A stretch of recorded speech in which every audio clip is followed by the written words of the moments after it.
సగటు భారతీయ పౌరుడి మన్ కీ బాత్ని ఆవిష్కరించడమే లక్ష్యంగా ఢిల్లీలో TV9 వేదికగా ప్రతిష్టాత్మక సదస్సు జరుగుతోంది. What India thinks today. ఇవాళ ఇండియా ఏం ఆలోచిస్తోంది, ఇది థీమ్. వరుసగా మూడవసారి ముఖ్య అతిథిగా హాజరయ్యారు ప్రధాని మోదీ. నిన్న ఘనంగా సత్కరించారు my home group chairman Rameshwar Rao. ఇవాళ రెండవ రోజు సమ్మిట్లో ఫైర్ బ్రాండ్ లీడర్లు గళమెత్తారు. ముఖ్యంగా తెలుగు వాయిస్ రీసౌండ్ ఇచ్చింది. కాన్క్లేవ్లో మాట్లాడిన మజ్లిస్ నేత ఎంపీ అసదుద్దీన్ ఓవైసీ ప్రస్తుత భారత విదేశాంగ విధానంపై కీలక వ్యాఖ్యలు చేశారు. ఇరాన్ యుద్ధం భారత్పై భారీ ప్రభావం చూపుతుందని, ఎన్నికల తర్వాత దేశంలో చమురు ధరలు పెరుగుతాయని హెచ్చరించారు. ప్రధాని ఇకపై ఇజ్రాయెల్కు వెళ్లనేకూడదని సున్నితంగా హెచ్చరించారు. అటు హిందుస్థానీ అనిపించుకోవడానికి సెపరేట్గా సర్టిఫికేట్ ఏదైనా కావాలా అంటూ ముస్లింల అస్తిత్వాన్ని ప్రశ్నించే వాళ్లను నిలదీశారు. కేంద్ర మంత్రి కిషన్ రెడ్డి కూడా TV9 కాన్క్లేవ్లో తన వాయిస్ని రైజ్ చేశారు. ఏదో ఒక రోజు హిజాబ్ ధరించిన మహిళ భారతదేశానికి సారథ్యం వహిస్తుందన్న ఓవైసీ వ్యాఖ్యలకు ధీటుగా స్పందించారు. కాసేపట్లో తెలంగాణ ముఖ్యమంత్రి రేవంత్ రెడ్డి TV9 కాన్క్లేవ్లో పాల్గొంటారు. 5 రాష్ట్రాల ఎన్నికలు కాంగ్రెస్కి సవాలేనా? రైజింగ్ తెలంగాణ దేశానికి దిక్సూచవుతుందా? బడే భాయ్ చోటే భాయ్ బంధం ఎలా ఉంది? ఇలా జనంలో ఉన్న ప్రతి సందేహాన్ని క్లారిఫై చేసే అవకాశం ఉంది. తర్వాత అట్రాక్షన్ ఏంటంటే కర్ణాటక ఉప ముఖ్యమంత్రి DK శివకుమార్ స్పీచ్.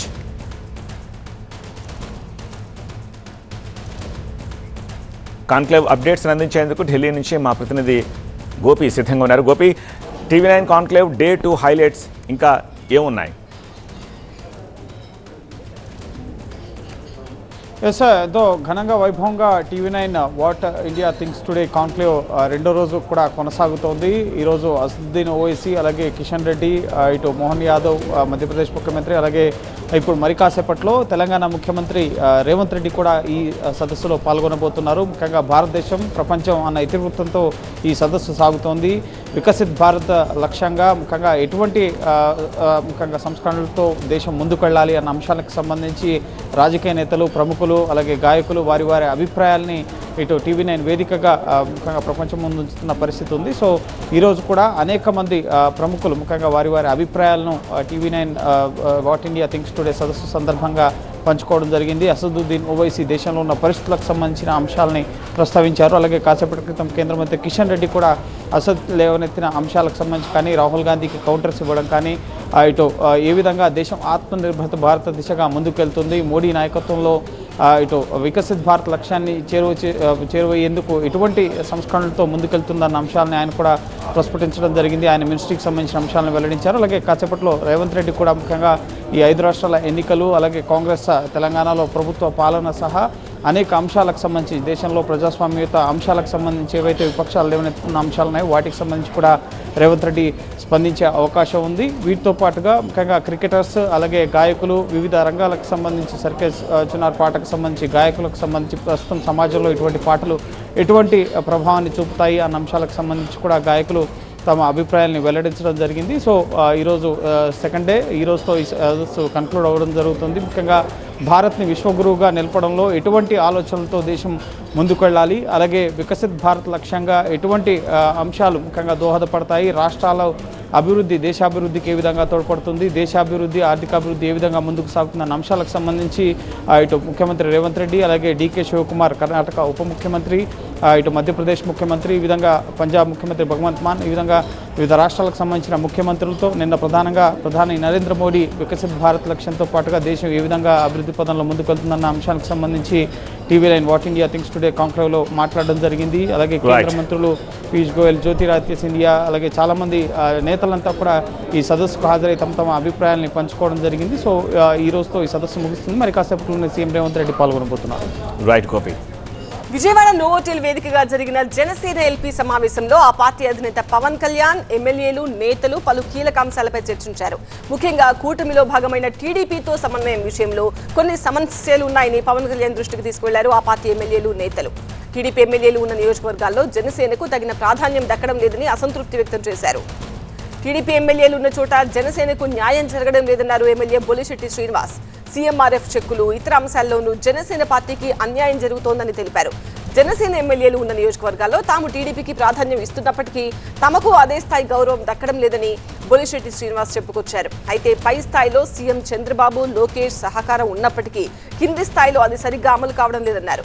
ఈ సమస్యలను త్వరలో జరగనున్న కోఆర్డినేషన్ కమిటీ సమావేశంలో చర్చించి పరిష్కరించేలా చర్యలు తీసుకుంటామని పవన్ కళ్యాణ్ చెప్పినట్టు బొలిశెట్టి శ్రీనివాస్ తెలిపారు. చాలా మంది జన సైనికులు ఎమ్మెల్యేలు, టీడీపీ ఎమ్మెల్యేలు ఉన్న చోట మాకు కూడా ఏమీ ఇంపార్టెన్సీ లేదు. ఏదైతే జనసేన ఎక్కిన చోట వాళ్ళ సమానమైన చేతి తీసుకున్నప్పుడు కూడా ఉన్న చోట్ల ఎక్కడ న్యాయం జరగట్లేదు అనేది చాలా కాన్స్టిట్యూన్సీ నుంచి ఆయన నోటీసులో వచ్చింది. దాన్ని చంద్రబాబు గారు అయితే అందరికీ చెప్తూ ఉన్నారు. లోకేష్ గారు కానీ మనం కలిసి ఉండాలి కాబట్టి జాగ్రత్తగా ఉండమని కింద లెవెల్లో ఇంకా దాన్ని కొంతమంది జిల్లా ప్రెసిడెంట్లు కానీ లోకల్ ఇన్ఛార్జీలు కానీ దాన్ని ఇంకా వాళ్ళు సరైన తీరులో స్పందించలేదు కాబట్టి దాని గురించి మాట్లాడతారు. ఏదైతే వాళ్ళకి ఎలా ఇస్తూ ఉన్నామో మనం మేము ఉన్న చోట వాళ్ళకి ఎలా అయితే సీఎంఆర్ఎఫ్ ఇస్తున్నారో అలాగే వాళ్ళు ఉన్న చోట కూడా జనసేనకి ఇవ్వాలనేది ప్రధాన డిమాండ్ కాబోతోంది కోఆర్డినేషన్ మీటింగ్లో. అంటే సమానమైన వెలుగులతోనే మనం వెళ్ళాలి కాబట్టి వాళ్ళకి మనం గౌరవిస్తూ ఉన్నాం, వాళ్ళు కూడా మనం గౌరవించాలనేది తప్ప ఇంకా దీంట్లో ఎలాంటి డిస్ప్యూట్ లేదు. కోఆర్డినేషన్ కమిటీకి పెట్టి మాట్లాడతాను. మరోవైపు ఏపీలోని తాజా రాజకీయ పరిణామాలు, పార్టీ సభ్యత్వ నమోదుపైన జనసేన ఎల్పీ సమావేశంలో చర్చ జరిగింది. నియోజకవర్గాల పెంపు అంశంపై జనసేన ఎమ్మెల్యేలు, నేతలతో పవన్ కళ్యాణ్ చర్చించారు. పార్టీ బలోపేతంతో పాటు కొత్త నాయకత్వ నియామకంపైన పలు కీలక సూచనలు చేశారు. పటిష్టమైన కమిటీలు ఏర్పాటు చేసి గ్రౌండ్ లెవెల్లోకి వెళ్లాలని ఆదేశించారు. ప్రభుత్వ కార్యక్రమాలలో ప్రతి ఒక్కరూ పాల్గొనాలని సూచించారు. అలాగే స్థానిక ఎన్నికలపై దృష్టి సారించాలని పవన్ కళ్యాణ్ చెప్పినట్టు జనసేన ఎమ్మెల్యేలు తెలిపారు. పవన్ కళ్యాణ్ గారు పార్టీ తాలూకా మెంబర్షిప్ డ్రైవ్ గురించి, అలాగే పార్టీ బలోపేతం గురించి, అలాగే మనం చేసే మంచి కార్యక్రమాలన్నీ కూడా, ఎందుకంటే ఈరోజు ఆదివాసులకి రోడ్లు వేస్తున్నాం, కొన్ని కోట్లు ఖర్చు పెట్టి గ్రామీణ ప్రాంతాల అభివృద్ధికి చాలా పాటుపడుతున్నాం. కాబట్టి ఇవన్నీ కూడా ప్రజల్లోకి బలంగా తీసుకువెళ్ళాలి. మనం స్థానిక సంస్థల ఎన్నికలకి రెడీ అవ్వాలి. వైసీపీ కుతంత్ర రాజకీయాలను మనం తిప్పికొడదాం. అలాగే జనసేన పార్టీ ఎమ్మెల్యేల మీద ప్రత్యేకంగా వాళ్ళ బురద జల్లడానికి చేస్తున్న కార్యక్రమాలను కూడా మనం చేస్తున్న మంచి పనులను ప్రజలకు తెలియజేస్తూ దాన్ని కూడా తిప్పికొట్టాల్సిన అవసరం ఎంతైనా ఉంది అని చెప్పి మాకు ఈరోజు దిశానిర్దేశం చేయడం జరిగింది. విజయవాడ నోవోటెల్ వేదికగా జరిగిన జనసేన ఎల్పీ సమావేశం highlights TV nine associate editor Eshwar అందిస్తారు. ఈశ్వర్, టీడీపీ ఎమ్మెల్యేలు ఉన్న అన్ని నియోజకవర్గాల్లో ఇదే పరిస్థితి ఉందా, లేదంటే కొన్ని నియోజకవర్గాలు ఏమైనా పర్టికులర్గా మెన్షన్ చేశారు జనసేన నేతలు? టీడీపీ అధిష్టానానికి ఈ విషయాలు తెలుసా? ఎందుకు సమన్వయం లోపిస్తోంది? ప్రధానంగా ఈరోజు సమావేశంలో కూటమి ఐక్యత మీద, కూటమికి సమన్వయానికి సంబంధించిన అంశం మీదే కీలకమైన చర్చ జరిగింది. దానికి సంబంధించిన కంప్లైంట్స్ ఎక్కువగా వస్తున్న నేపథ్యంలోనే పవన్ కళ్యాణ్ చాలా అకస్మాత్తుగానే ఈ సమావేశాన్ని ఏర్పాటు చేశారని చెప్పుకోవాల్సిన నేపథ్యం కనిపించింది. ఎందుకంటే చాలా పై స్థాయిలో నేతలు గట్టిగా చెప్తున్నప్పటికీ కూడా కూటమి కలిసి ఉండాలి, 15 సంవత్సరాలు కూటమి కలిసే ముందుకు వెళ్లాల్సిన అవసరం ఉంటుందని పదే అవకాశం వచ్చినప్పుడల్లా పవన్ కళ్యాణ్ చెప్తున్నప్పటికీ కూడా కింది స్థాయిలో చాలా గ్యాప్ పెరుగుతోంది. నిరంతరం శ్రేణుల మధ్య అంతరాలు సృష్టించబడుతున్నాయి, శ్రేణుల మధ్య వివాదాలు జరుగుతున్నాయి, ఘర్షణలు జరుగుతున్నాయి. రాజంపేట లాంటి చోట కావచ్చు, లేకపోతే కొన్ని చోట్ల జనసేనలో కొన్ని గ్రూపులుగా విడిపోయారు. పాలకొండ లాంటి చోట ఎమ్మెల్యేకి జనసేన కంటే టీడీపీ నేతలు దగ్గర అవుతున్నారన్న కంప్లైంట్స్ ఆ పార్టీ నేతల నుంచి ఉంది. సో ఒక్కొక్క నియోజకవర్గంలో ఒక్కొక్క కంప్లైంట్ అక్కడ. సో వీటన్నిటిని సరిచేయడానికి ఎప్పటికప్పుడు స్థానికంగా ఉన్న కోఆర్డినేషన్ కమిటీలని యాక్టివేట్ చేస్తూనే ఉన్నారు. కానీ వాటికి సరిపోవడం లేదు, వాటి స్థాయి, వాటి శక్తి అక్కడ వాటిని కోఆర్డినేట్ చేయడానికి సరిపోవడం లేదు. సో అది పవన్ కళ్యాణ్ దృష్టికి వచ్చిన నేపథ్యంలో వాటిని తీసుకొచ్చి ఈరోజు ప్రధానంగా అదే అంశం మీద చర్చించారు. అయితే ప్రధానంగా ఈరోజు పవన్ కళ్యాణ్ చెప్పింది ఏంటంటే జనసేన ఎమ్మెల్యేలు ఉన్న చోట టీడీపీ నియోజకవర్గ ఇన్ఛార్జీలు ఉంటారు కాబట్టి వాళ్ళకి ప్రయారిటీ ఇవ్వాల్సిన అవసరం ఉంది. అక్కడ మీరు కూడా వాళ్ళని పట్టించుకోవడం లేదంటూ వాళ్ళ నుంచి కూడా కంప్లైంట్స్ వస్తున్నాయి. సో దాన్ని అడ్రస్ చేయాల్సిన అవసరం ఉంది. అదే సమయంలో టీడీపీకి సంబంధించిన వాళ్ళు ఎక్కడైనా మరింత ఇబ్బందులకు గురి చేస్తుంటే దాన్ని కోఆర్డినేషన్ కమిటీ దృష్టికి తీసుకొస్తే ఖచ్చితంగా సమస్యలు పరిష్కారం అవుతాయి. ఉన్నత స్థాయి నాయకత్వంలో పార్టీ అధిష్టానాల మధ్య ఎలాంటి గ్యాప్స్ లేవు, ఎలాంటి ప్రపంచం లేవు కాబట్టి దాన్ని సద్వినియోగం చేసుకోవాల్సిన అవసరం ఉంది అని చెప్పి ఆయన చెప్పే ప్రయత్నం చేశారు. మరొకటి రెండోది చాలా కీలకమైన అంశం, ప్రతిపక్షం చాలా సోషల్ మీడియాలో యాక్టివ్గా ఉంది. దాన్ని ఎదుర్కొనేందుకు ఒక వ్యూహం కావాలి. నేరుగా అక్కడ వాళ్ళు ఏదైనా ఉద్దేశపూర్వకంగా చేసే విమర్శలని నేరుగా అటాక్ చేయకుండా వాటిని ఒక స్ట్రాటజికల్గా మీరు అటాక్ చేయాల్సిన అవసరం ఉంటుంది. దానికోసం పార్టీ స్థానిక నాయకత్వాన్ని కూడా ఇన్వాల్వ్ చేయాల్సిన అవసరం ఉంటుంది. ఇండివిజువల్గా ఎక్కువగా రెస్పాండ్ అవుతున్నారు, దానివల్ల పార్టీకి ఎక్కువగా నష్టం కలుగుతుందని చెప్పే ప్రయత్నం చేశారు. అలాగే జనసేన నియోజకవర్గాలు, జనసేన ఎమ్మెల్యేలు ఉన్న నియోజకవర్గాల్లో అభివృద్ధికి మోడల్గా తయారు చేయాల్సిన అవసరం ఉంటుంది. పర్టికులర్గా మన దగ్గర జనసేనకు సంబంధించిన మంత్రుల దగ్గరే సివిల్ సప్లైస్ కావచ్చు, పంచాయతీరాజ్ కావచ్చు, రూరల్ డెవలప్మెంట్ లాంటివి ఉన్నాయి. కాబట్టి మీకు అవసరమైన నిధులు ఇవ్వడానికి కానీ మీరుకి అవసరమైన సహకారాన్ని అందించడానికి సిద్ధంగా ఉన్నాం. కాబట్టి వాటిని అవైల్ చేసుకోవాలి. నిధులు కూడా ఎక్కువగా ఉన్నాయి. ఉదాహరణకి జల్ జీవన్ మిషన్కి దాదాపుగా 10,000 కోట్ల రూపాయల వరకు కేంద్రం నుంచి నిధులు వస్తున్నాయి. ప్రతి ఇంటికి కుళాయి ఇచ్చే అవకాశం ఉంది. సో అట్లాంటివి ఎక్కువగా జనసేనకు సంబంధించిన ఎమ్మెల్యేలు ఉన్న నియోజకవర్గాల్లో పూర్తి స్థాయిలో వాటిని అమలు చేయడం ద్వారా ఒక మోడల్ కాన్స్టిట్యున్సీలని తయారు చేసిన విధంగా వాటిని ఏర్పాటు చేయాలని చెప్పి ఆయన సూచించడం జరిగింది. ఇంకొక సందర్భంలో స్థానిక సంస్థల ఎన్నికలు రాబోతున్నాయి. ఎందుకంటే ఇప్పటికే ప్రస్తుతం ఉన్న పదవీ కాలం ముగిసింది స్థానిక సంస్థలకు కావచ్చు, లేకపోతే మున్సిపల్ బాడీస్ అన్నిటికీ.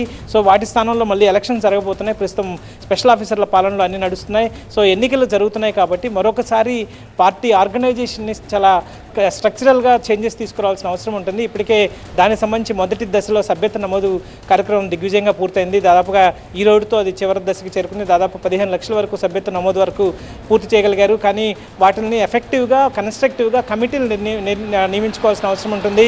గ్రామ స్థాయిలో బూత్ కమిటీల నుంచి వాటిని నిర్మాణాత్మకంగా కమిటీలని నియమించాలి. వాటికి కూడా ప్రజాస్వామ్య పద్ధతుల్లోనే పిఠాపురంలో అట్లాంటి ప్రయత్నం చేశారు. ఎక్కడైనా ఒక చోట స్థానికంగా ఒక నేతను ఎన్నుకోవాలంటే స్థానికంగా ఉన్న జనసేన కార్యకర్తల అభిప్రాయాలను తీసుకొని అక్కడ అవసరమైతే ఓటింగ్ నిర్వహించి వాటి ద్వారా అక్కడ ఉన్న నేతను ఎంపిక చేయాలన్న విధంగా అట్లాంటి నేపథ్యంలో ఇట్లాంటి నాయకత్వాన్ని ముందుకు తీసుకెళ్లాల్సిన అవసరం ఉందని చెప్పి ప్రయత్నం చేశారు. సో మొత్తానికి కూటమి ఐక్యత, స్థానిక సంస్థల ఎన్నికలు, జనసేన నియోజకవర్గాల్లో ఎమ్మెల్యేల అభివృద్ధి కార్యక్రమాలు, అదే సమయంలో వైఎస్ఆర్ కాంగ్రెస్ పార్టీ చేస్తున్న ప్రచారాల మీద చాలా అప్రమత్తంగా ఉండాలి. సోషల్ మీడియాలో ప్రతిపక్షాన్ని ధీటుగా ఎదుర్కొనే వ్యూహాత్మకంగా ముందుకెళ్లాలన్నట్టుగా పవన్ కళ్యాణ్ దిశానిర్దేశం చేసిన పరిస్థితి ఈ రోజు కనిపించింది. Power to studio. Moving to third news. Moinabad farm house drugs కేసులో సిట్ అధికారులు విచారణను వేగవంతం చేశారు. దీనిలో భాగంగా రోహిత్ రెడ్డి, రితేష్ నమిత్ ను కస్టడీకి తీసుకుని శంషాబాద్ రూరల్ పోలీస్ స్టేషన్ లో ప్రశ్నిస్తూ ఉన్నారు. డ్రగ్స్ పార్టీ నిర్వహణ వెనుక ఉన్న కారణాలపై ప్రత్యేకంగా దృష్టి సారించారు. ఈ పార్టీలో ఎవరెవరు పాల్గొన్నారు అనే అంశంపై కూడా సిట్ అధికారులు ఆరా తీస్తూ ఉన్నారు. డ్రగ్స్ పార్టీ నిర్వహణ ప్రధాన అంశంగా మారగా డ్రగ్స్ ఎలా వచ్చాయి, ఎవరు సరఫరా చేశారు, ఈ పార్టీకి ముందుగా ఏమైనా ప్లానింగ్ జరిగిందా అనే కోణాల్లో సిట్ అధికారులు విచారిస్తున్నట్టు తెలుస్తోంది. మరోవైపు డ్రగ్స్ సరఫరా నెట్వర్క్ లింకులపైన సిట్ అధికారులు స్పెషల్ ఫోకస్ పెట్టారు. సాఫ్ట్వేర్ ఇంజనీర్ అభిషేక్ సింగ్ తో పాటు ఇంకా ఎవరెవరు డ్రగ్స్ సరఫరా చేశారు అనే విషయాన్ని ట్రాక్ చేస్తున్నారు. అలాగే ఈ కేసులో కాల్పులు జరపడాన్ని సిట్ అధికారులు మరింత సీరియస్ గా తీసుకున్నారు. కాల్పులకు గల కారణాలేంటి, అసలు గన్ ఫైర్ చేసింది ఎవరు, రితేష్ రెడ్డి కాల్చారా, నమిత్ శర్మ కాల్చారా అనే కీలక అంశాలపైన నిందితుల నుంచి సమాధానాలు రాబట్టనున్నారు. ఫామ్ హౌస్ డ్రగ్స్ కేసు విచారణలో భాగంగా future city CP Sudheer Babu కూడా శంషాబాద్ పోలీస్ స్టేషన్ కు చేరుకుని ముగ్గురు నిందితులను స్వయంగా విచారించారు. ఈ సందర్భంగా కాల్పుల ఘటన, డ్రగ్స్ కొనుగోలు, దుబాయ్ లింకులపై ప్రత్యేకంగా ఆరా తీశారు. ఇప్పటికే డ్రగ్ టెస్ట్ లో పాజిటివ్ వచ్చిన వారిని పలుమార్లు విచారించి వారి నుంచి వచ్చిన సమాచారంతో ముగ్గురు నిందితులను ప్రశ్నిస్తున్నారు సిట్ అధికారులు. ఈ క్రమంలోనే డ్రగ్స్ వ్యవహారం పూర్తిగా రోహిత్ రెడ్డి, రితేష్ రెడ్డికే తెలుసని సహ నిందితులు చెప్పడంతో ఆ దిశగాను ప్రశ్నలు సంధించారు. దీంతో మొదటి రోజు విచారణలో మరో 4 కొత్త పేర్లు బయటకు రావడం కీలకంగా మారుతుంది. అయితే ఆ నలుగురు ఎవరు, డ్రగ్స్ పార్టీలో వారి ప్రమేయం ఏంటి అనే అంశాలపై సిట్ అధికారులు ఆరా తీస్తుండడం ఆసక్తి రేపుతోంది. ఇదే అంశానికి సంబంధించి మా సీనియర్ కరెస్పాండెంట్ రంజిత్ జాయిన్ అవుతున్నారు. రంజిత్, అసలు డ్రగ్స్ విచారణ ఎక్కడి వరకు వచ్చింది? కొత్తగా 4 పేర్లు వినిపిస్తున్నాయి, ఎవరా నలుగురు? దాదాపు 9 గంటలుగా శంషాబాద్ రూరల్ పోలీస్ స్టేషన్లో నిందితుల్ని విచారిస్తున్నారు సిట్ అధికారులు. కొద్దిసేపటి క్రితమే future city CP Sudheer Babu కూడా ఇక్కడికి చేరుకొని నిందితుల్ని విచారిస్తున్నారు. అయితే ఈ డ్రగ్స్ సంబంధించిన వ్యవహారంలో ఎక్కడి నుండి కొనుగోలు చేశారు, అభిషేక్ సింగ్ అనేటువంటి వ్యక్తి నుండి డ్రైవర్గా ఉన్నటువంటి శరత్ కొన్నిసార్లు ఆయన వద్ద నుంచి డ్రగ్స్ కొనుగోలు చేశారు. ఇద్దరికి కూడా వాట్సాప్ చాటింగ్ జరిగింది, ఆ తర్వాత కాల్స్ కూడా జరిగాయన్నటువంటి విషయాలు తెలిసిన తర్వాత ప్రస్తుతం ఇద్దరు వద్ద నుంచి వివరాలు రాబడుతున్నారు. దీంతోపాటు బెంగళూరు నుండి వచ్చినటువంటి కౌశిక్ రవి రోల్ పైన కూడా ప్రస్తుతం పోలీసులు దర్యాప్తు చేపడుతున్నారు. ఇదంతా కూడా ఒక ఆర్గనైజ్డ్ డ్రగ్ పార్టీ ఎవరి ఇన్స్ట్రక్షన్స్ మేరకు ఆ పార్టీకి అటెండ్ అయ్యారు, ఆ తర్వాత నమిత్ శర్మ కావచ్చు, కౌశిక్ రవి, ఇక్కడ మిగతా ఎవరైతే నిందితులంతా కూడా ఆ రోజు పట్టుబడ్డాడో వారంతా సంబంధించి ఏ ఉద్దేశంతో అక్కడ గ్యాదర్ అయ్యారన్నటువంటి విషయాలపై కూడా సిట్ అధికారులు వివరాలు రాబడుతున్నారు. దీంతోపాటు ఇదే క్రమంలో ఇటు వీరిని విచారించేటువంటి క్రమంలో ఇక్కడ పైలట్ రోహిత్ రెడ్డి కావచ్చు, రితేష్ రెడ్డి ఇద్దరిని విచారించేటువంటి క్రమంలో కూడా కొన్ని కొత్త పేర్లు బయటకు వస్తున్నాయి. ఎందుకంటే ఇక్కడ ట్రావెల్ హిస్టరీని పరిశీలిస్తున్నారు. శరత్ కావచ్చు, ఆ తర్వాత పైలట్ పిఏ శ్రవణ్ కావచ్చు, ఆ తర్వాత ఇక్కడ మిగతా వ్యక్తులకు నమిత్ శర్మ వీళ్ళందరికీ సంబంధించిన ట్రావెల్ హిస్టరీ పరిశీలించడంతో పాటు బ్యాంక్ అకౌంట్ వివరాలను కూడా పరిశీలిస్తున్నారు. ఇక్కడ కొన్ని డౌట్ఫుల్ ట్రాన్సాక్షన్స్ అనేటి డ్రైవర్గా ఉన్నటువంటి శరత్ అకౌంట్లోకి జరిగాయి కాబట్టి అవి ఏ కారణాల రీత్యా జరిగాయి, ఎందుకంటే శరత్ ద్వారానే అభిషేక్ సింగ్ నుండి డ్రగ్స్ కొనుగోలు చేశాడన్నటువంటి వ్యవహారాలు దర్యాప్తులో వెలుగులోకి వస్తున్నాయి కాబట్టి డబ్బు బదలాయింపు ఆ కోణంలో జరిగిందన్నటువంటి వ్యవహారంపై కూడా ప్రస్తుతం సిట్ అధికారులు వివరాలు రాబడుతున్నారు. ఇక్కడ దీంతో పాటు ఆ రోజు పార్టీకి అటెండ్ అయినటువంటి వ్యక్తులంతా కూడా కేవలం పైలట్ రోహిత్ రెడ్డి అక్కడ చెప్తేనే తమ పార్టీకి అటెండ్ అయ్యాం, అక్కడ డ్రగ్స్కి సంబంధించిన వ్యవహారంలో తమకు ఎలాంటి సంబంధం లేదన్నటువంటి విషయాన్ని చెప్తున్నారు. కానీ అక్కడ ఈ మొత్తం అక్కడ గ్యాదర్ అయినటువంటి వీళ్ళంతా కూడా అంటే దాదాపు అక్కడ 6గురికి పాజిటివ్ వచ్చినప్పటికీ మాత్రం మిగతా వ్యక్తుల నోటీస్లో ఉందా, అక్కడ బేబీలాన్ ఓనర్ కావచ్చు, ఆ తర్వాత మిగతా వ్యక్తులు అక్కడ పార్టీకి రమేష్ కావచ్చు, వీళ్ళంతా కూడా ఏ ఉద్దేశంతో అక్కడ పార్టీకి అటెండ్ అయ్యారు, ఈ పార్టీ కాన్స్పిరసీ ఏంటి, ఉద్దేశపూర్వకంగా అక్కడ డ్రగ్స్ పార్టీని అరేంజ్ చేశారా, ఈ మొత్తం వ్యక్తులకు సంబంధించిన రోల్ని పరిశీలిస్తున్నారు. అలాగే కొన్ని బ్యాంక్ ట్రాన్సాక్షన్స్ని కూడా పరిశీలిస్తున్నారు.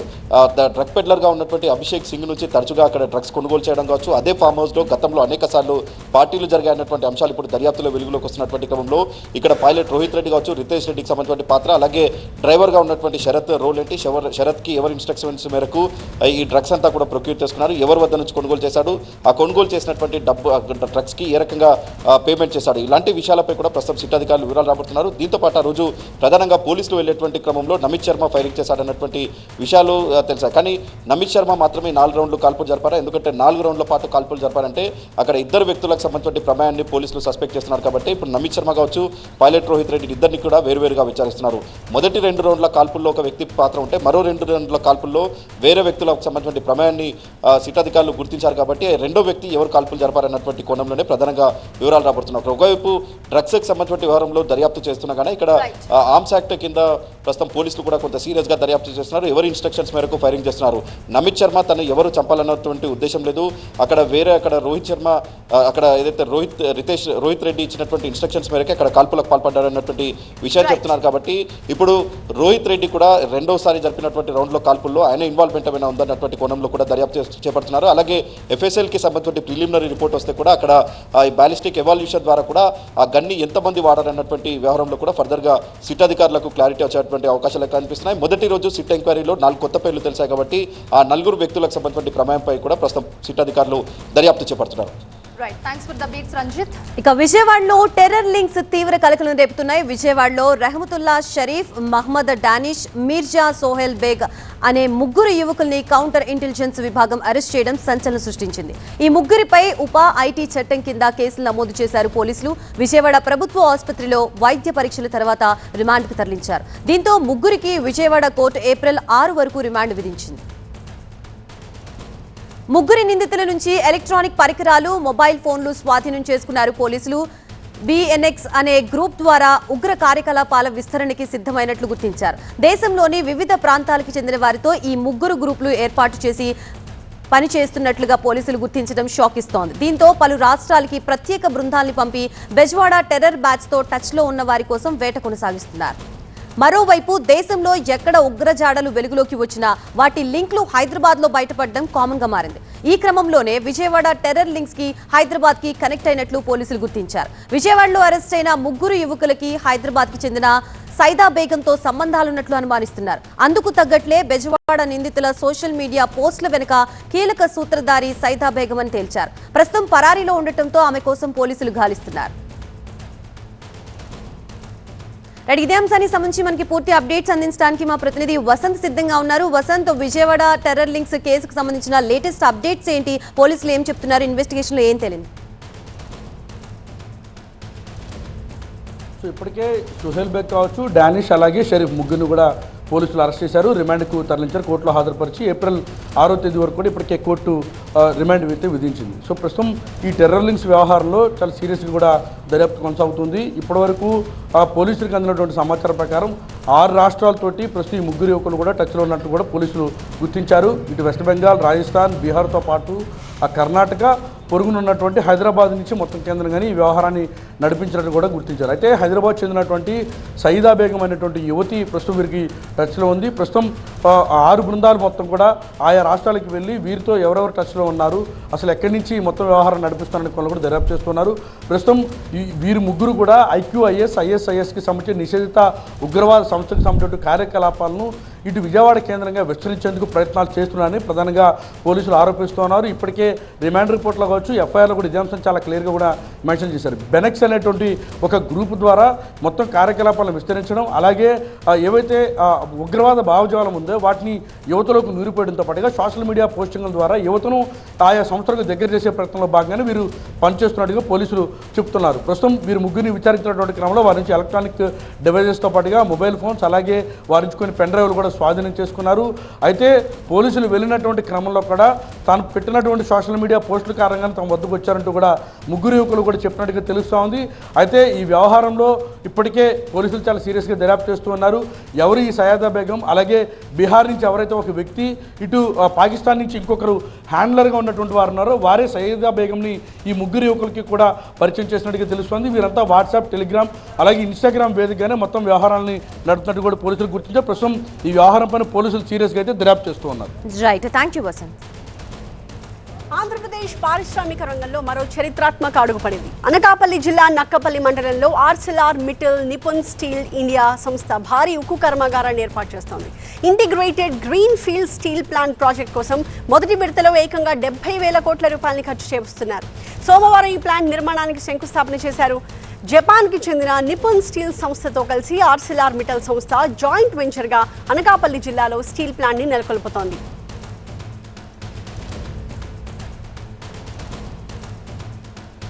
5,465 ఎకరాల్లో 2 దశల్లో ఈ ప్రాజెక్ట్ పూర్తి కానుంది. మొదటి దశలో 7.3 మిలియన్ మెట్రిక్ టన్నుల ఉత్పత్తి లక్ష్యం కాగా, రెండో దశలో 10.5 మిలియన్ మెట్రిక్ టన్నుల ఉక్కు ఉత్పత్తి లక్ష్యంగా పెట్టుకున్నారు.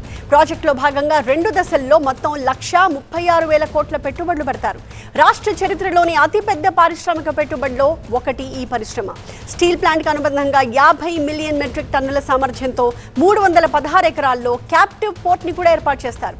దీనికోసం ప్రత్యేకంగా 11,000 కోట్ల పెట్టుబడి పెడుతున్నారు. స్టీల్ ప్లాంట్ ఏర్పాటు ద్వారా ప్రత్యక్షంగా 30,000 మందికి ఉద్యోగాలు వస్తాయని అంచనా వేస్తున్నారు. పరోక్షంగా కొన్ని లక్షల మందికి ఉపాధి లభించబోతోంది. ఇప్పుడు ఈ పరిశ్రమపై క్రెడిట్ వార్ మొదలైంది. తమ ప్రమేయం లేకపోయినా తన ఘనతగా కూటమి ప్రభుత్వం డబ్బాలు కొట్టుకుంటోంది అంటూ వైసీపీ నేత గుడివాడ అమర్నాథ్ ఆరోపించారు. అసలు ఈ కంపెనీ ఏపీకి రావడానికి మాజీ ముఖ్యమంత్రి వైఎస్ జగనే కారణమన్నారు గుడివాడ.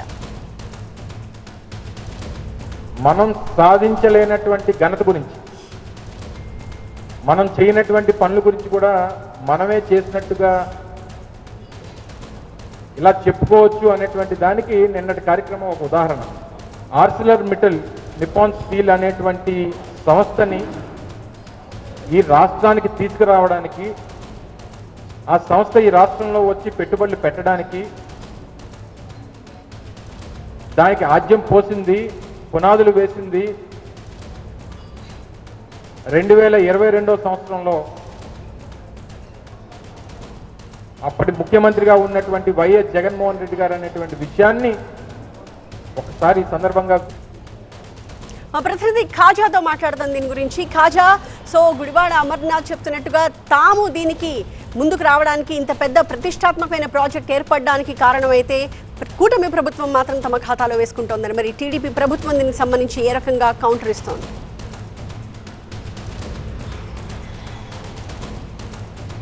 ఖచ్చితంగా కూటమి ప్రభుత్వం అధికారంలోకి వచ్చిన తర్వాత రాష్ట్రంలో పెట్టుబడులు చేస్తున్నాం. తమ ప్రభుత్వ విధానం వల్ల భారీగా పెట్టుబడులు వస్తున్నాయి. గడిచిన 20 నెలల కాలంలో దాదాపుగా 20 లక్షల కోట్ల పెట్టుబడులు ఏపీలో వస్తాయి. దీంట్లో భాగంగానే దేశంలోనే అతిపెద్ద ఉక్కు కర్మాగారం Arcelor Mittal Nippon steel integrated ప్లాంట్ను ఏర్పాటు చేయబోతుంది. దాదాపుగా 136,000 కోట్లతో 5,645 ఎకరాల్లో 2 దశల్లో ఈ ప్లాంట్ ఏర్పాటు కాబోతుంది. ఇది కేవలం స్టీల్ ప్లాంట్ మాత్రమే కాదు, నక్కపల్లి ప్రాంతం ఒక స్టీల్ సిటీగా రూపుదిద్దుకోబోతుందని నిన్న నక్కపల్లిలో జరిగిన శంకుస్థాపన కార్యక్రమం స్వయంగా ముఖ్యమంత్రి ప్రకటించారు. ఈ కార్యక్రమానికి కేంద్ర ఉక్కు శాఖ మంత్రి కుమారస్వామితో పాటు రాష్ట్ర డిప్యూటీ సీఎం అలాగే మంత్రులు కూడా హాజరయ్యారు. ఇది తమ ప్రభుత్వ ఘనతే. ఇందువల్లే ఈ దాదాపుగా ఏపీలో ఆ పెట్టుబడులు వరద పారుతుంది, పెట్టుబడులు వస్తున్నాయి, దాదాపుగా చాలా వరకు ఉపాధి అవకాశాలు వస్తున్నాయి.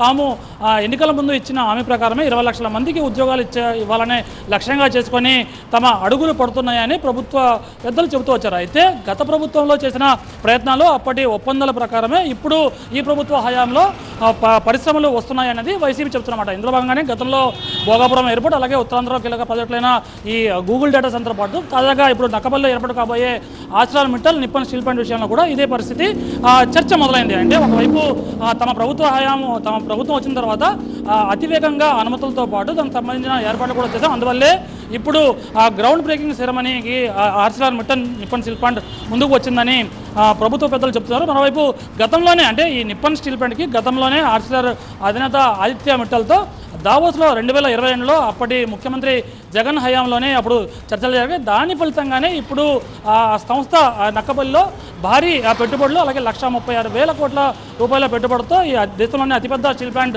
ఏర్పాటు కాబోతుందని గుడివాడ అమర్నాథ్ చెబుతున్నారు. మొత్తం మీద రెండు, అటువైపు అధికార పక్షం ఇటువైపు ప్రతిపక్షం కూడా రాష్ట్రంలో ఏవైనా పెట్టుబడుల పరిశ్రమలు వస్తే ఇది తమ ప్రయత్నం వల్లే అని ఒకవైపు ప్రభుత్వం చెబుతూ ఉంటే, మరోవైపు గతంలో జరిగిన ఒప్పందాలు గతంలో చేసిన ప్రయత్నాల వల్లే ఈ పరిశ్రమలు వస్తున్నాయని చెబుతోంది వైసీపీ.